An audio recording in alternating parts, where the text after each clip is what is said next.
గొళ్ళ శివరామకృష్ణ గారు few words మాట్లాడాల్సిందిగా కోరుతున్నాను. వేదిక మీద ఉన్న పెద్దలకు, ఇక్కడికి విచ్చేసినటువంటి నా కుటుంబ సభ్యులు, సోదరి మనందరికీ కూడా నా పేరు పేరున ధన్యవాదాలు. ఈరోజు ఈ కార్యక్రమానికి నన్ను అతిథిగా ఆహ్వానించడం నా అదృష్టంగా భావిస్తున్నాను.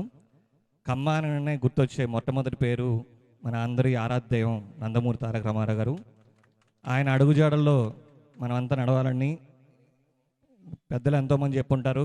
కమ్మ సంఘం గురించి, మన కమ్మ వారి ఔన్నత్యం గురించి అంతగా స్పీచ్ ఇవ్వలేను. నాకు అంతగా అనుభవం కూడా తక్కువ అనుకుంటున్నాను. అయితే మనం అందరం కూడా అన్నదమ్ముల మాదిరి కలిసిమెలిసి ఉండాలి. ఎదుటి వ్యక్తి ముందుకెళ్తుంటే మనం తోడుండి ముందు నడిపించాల్సిన బాధ్యత ప్రతి ఒక్కరూ ఉంది.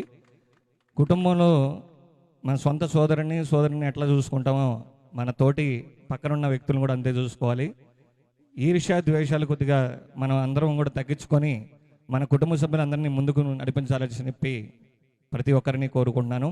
అలాగే కమ్మ వేదిక సందర్భంగా ఇప్పుడు మా దగ్గర ఒక 25,000 మంది ఎంప్లాయీస్ పనిచేస్తున్నారు. లోన్స్ సంబంధించి, బిజినెస్ సంబంధించి, న్యూస్ ఛానల్ సంబంధించి అందరికీ కూడా 10th క్లాస్ నుంచి పీజీ వరకు ఎవరికైనా సరే ఏ ఉద్యోగం కావాలన్నా వేదిక మీద ఉన్న పెద్దలకు కానీ సంబంధించి ఎవరైనా వచ్చి అడిగినా కానీ నేను ముందుంటానని కమ్మ వేదిక సందర్భంగా, బాలాజీ నగర్ సందర్భంగా చెబుతున్నాను.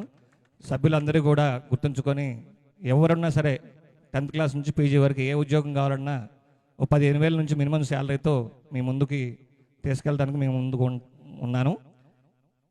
ఈ అవకాశం ఇచ్చినటువంటి ప్రతి ఒక్కరికి పేరు పేరున ధన్యవాదాలు. Thank you.